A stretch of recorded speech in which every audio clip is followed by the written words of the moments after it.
about time constants. So still first order reactions, but now let's talk about time constants, okay? So I'm going to write this in a couple different ways. First, I'm going to start by saying natural log of a at time t over a0 equals negative k times t, all right? So if t equals seconds,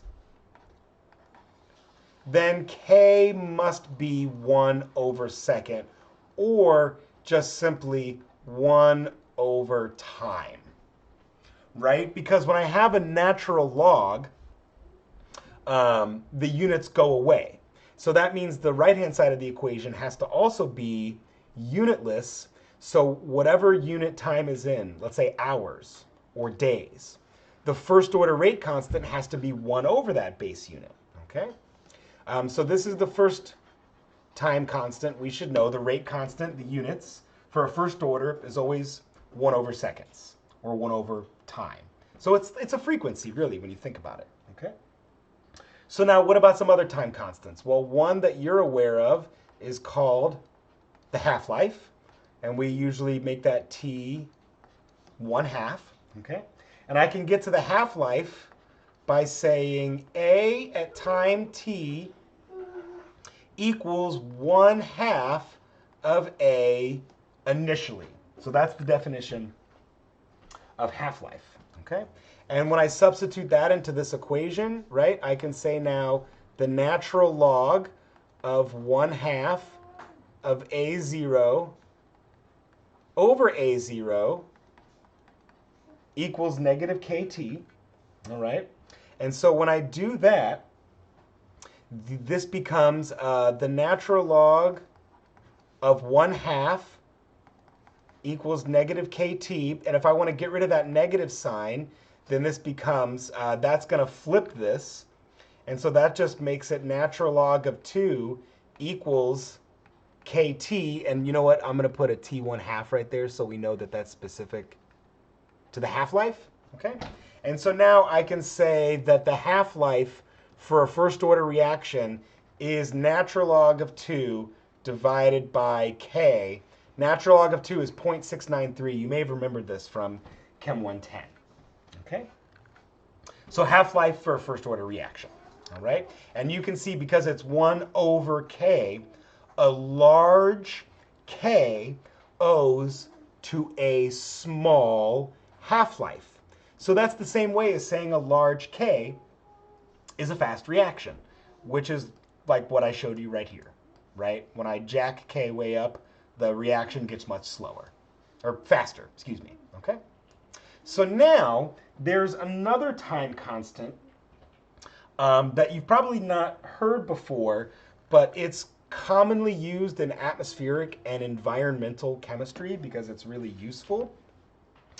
So let's underline half-life. And that is called the lifetime. And lifetime gets a Greek letter tau, okay? And I think lifetime is far more useful than half-life for a first order reaction. And here's the reason for that. So in a first order reaction, when you think about it, there is technically an infinite number of half-lives, right? This thing just keeps decaying and decaying and decaying and decaying and decaying, right? So you can just keep getting half to half to half to half to half to half to half, okay? So that's, you know, the half-life is kind of useful when you're talking about maybe you only want to know one half-life, right? That gets you to 50%. But look, the next half-life would get you to 25%. And then the next half-life is 12.5%. See what I mean? Like it just keeps scaling it in half. So what becomes useful, I think, is the lifetime, okay? And so lifetime, we'll define that now. A at time t equals 1 over e times a0, where e, we remember, is natural number e, 2.78 something or other, right? So why is that useful, okay? Well, if I go back and do this same thing that I did here, right? If now I say the natural log of 1 over e of A0 divided by A0 equals negative kt, okay? Hopefully you can see what's going to happen here. This ends up becoming the natural log of e to the positive kt, all right? And the natural log of e is just 1. Oops, I did it again. So I'm going to say, instead of t, I'm going to write tau,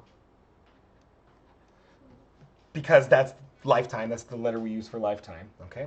And so now what we get here is tau, the lifetime, just equals 1 over k. So it's actually slightly easier to calculate, right? To calculate half-life, you go natural log of 2 divided by k. To calculate lifetime, it's just 1 over k. That's really easy, okay? And so what does all of that mean? Well, we recognize half-life is 50%, right? Well, as it turns out, 1 over e is roughly 37%. So 1 lifetime is 37% of A0, okay? Well, what happens when we have 2 lifetimes, okay?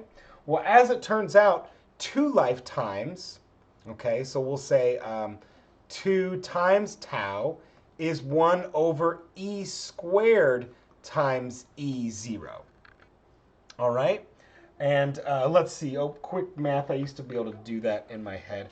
So 1 divided by E is 0.37. Okay, so 1 divided by E, let's see, squared gets us to now about 13%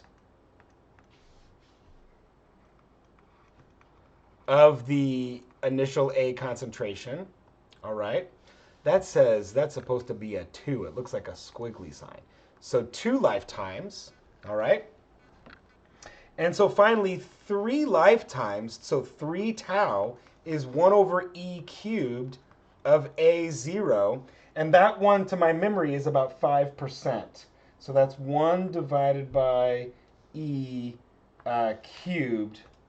Yeah, so now that's only 5% of A0 remaining. So why are these significant? Well, as it turns out, these scale the same way that standard deviations do. Okay, maybe you didn't know that, but 1 lifetime is actually equivalent to a standard deviation. 2 lifetimes is 2 sigma, 3 lifetimes is 3 sigma, which gets you that 95% of the reactant has decayed, okay? So I think when it comes to first order reactions, lifetime is far more useful than half-life, okay?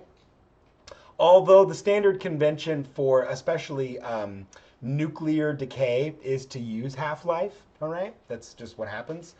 In atmospheric chemistry and environmental chemistry, lifetime is used a lot more than half-life. And again, it's just 1 over k, okay? So you should know that.